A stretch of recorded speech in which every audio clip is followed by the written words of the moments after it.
And welcome into FedEx Forum. Clayton Collier here, joined alongside, well, if you don't know who he is by now, you haven't been watching sports TV over the last week. DaMichael Commercial Appeal. You've been all over the place here. Everywhere, man. There's been some things to talk about, so let's get into it. First of all, obviously, Ja Morant still away from the team, suspended, not suspended. A 4-game extension at least onto that away from the team period.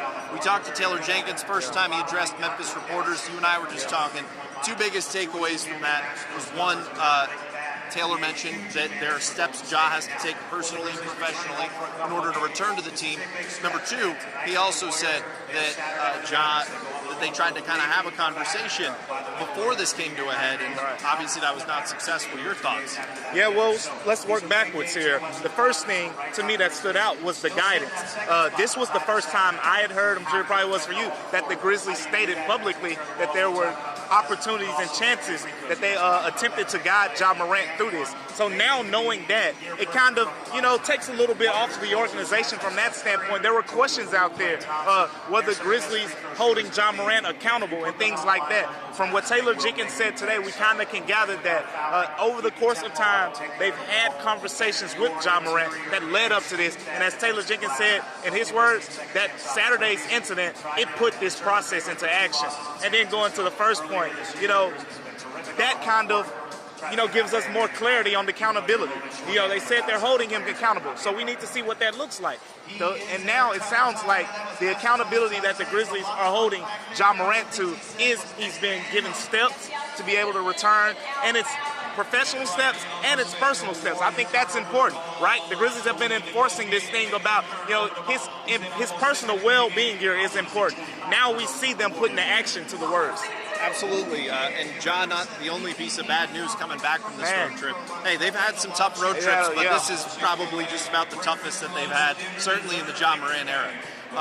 Not only the Ja news, but then you have Brandon Clark going down with an Achilles tear, and then the news today, Steven Adams, we thought he was on his way back. Instead, not so much. Gets a stem cell treatment. Still saw that the PCL was needed some extra healing time. The timeline we've been given from the Grizzlies, out at least for another 4 weeks, and then it was reevaluated in 4 weeks, which means sometimes it's going to be longer than that, and that basically puts you out for the regular season. How deflating, how much of an impact is this, obviously, for the Grizz here, not getting Steven Adams back? That's been that carrot here throughout this losing streak of, hey, you're going to get the big man back. It's not happening anytime soon. That's a tough one. Clayton, it's like when you're reaching for something, right? And you're climbing and it's right there and you're reaching your arms out and you're like, almost got it. Yeah. And then it gets farther extended away from you. That's the Steven Adams situation. You mentioned it perfectly.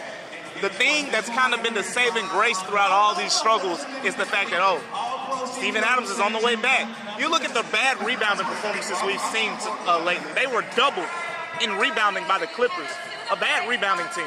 The Clippers out-rebounded the Grizzlies 53-26 by playing a small lineup. Paul George and Kawhi Leonard both had double-doubles. The last game, the Lakers game, right? Another game, Anthony Davis, season-high 22 rebounds. Neither of those performances happen if Steven Adams is in the lineup. So it's a little bit deflating, but guess what? They always emphasize next man up, right? The show has to go on. You're still in position to finish high in the Western Conference. You got to be able to kind of, stabilize some things until you get the big man back, hopefully for the playoffs. Now, normally this wouldn't be the third question, but given the circumstances it is. It's so much. Just about the most anticipated game of the season for the Grizzlies. The Warriors coming back tonight here at FedEx Forum for the first time since eliminating Memphis in last year's playoffs. There certainly was already some heat for this rivalry.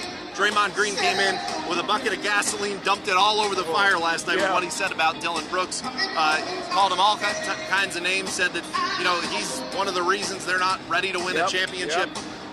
Your thoughts on Draymond cooking Dillon here ahead of this game? I mean, you said it, he cooked him.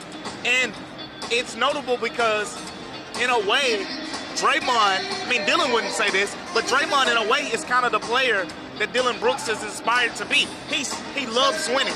Draymond has done that. He wants that Defensive Player of the Year award. He wants to be known as that top elite defender in NBA. Draymond has won that award, and Draymond is that, without a doubt. So that's kind of what I've gathered from NBA players over the years. They'll tell you, we don't care what naysayers outside of this building say. But one thing players have told me historically is, when your peer says something, it's a little bit different. Yeah. And yeah, Dylan may say, I don't care what Draymond has to say, but that's your peer. That's someone who has done some of the things you want to do. That'll hit me a little bit in the chest. That'll hit me a little bit harder, Clayton. Well, we'll see what happens tonight. As Draymond so eloquently pointed out, Dylan has 16 techs. Draymond Green's at 15. Elegantly pointed it out. Yeah, exactly. Not so elegant. Yeah. You see each of them getting another one tacked on tonight. Let me ask you this way: who's more likely to get their next tech? I think Dylan's more likely because Dylan has to respond, right? Draymond saw everyone, praising him last night for what he said, and now it's Dylan is the one who has to respond. But in pregame, we talked to Taylor Jenkins. I actually asked him about this. He said he's had conversations with Dylan Brooks prior to that 16th technical foul. He wants him to maintain that competitive edge, but kind of be conscious and know what is on the line here. So I still think Dylan is more likely to get it because if he sees Draymond, as a competitor, the things Draymond said to you, there is an inside want to prove that guy wrong. And we'll see, how that channels onto the floor today. We'll see in half an hour. That's when tip-off is between the Grizzlies and the Warriors. DaMichael, thanks so much for joining us, man. I know you got a busy TV slate here, so thanks for carving out a couple minutes for us. Appreciate you, Clayton. Appreciate you. We'll see you at 10 on the 901.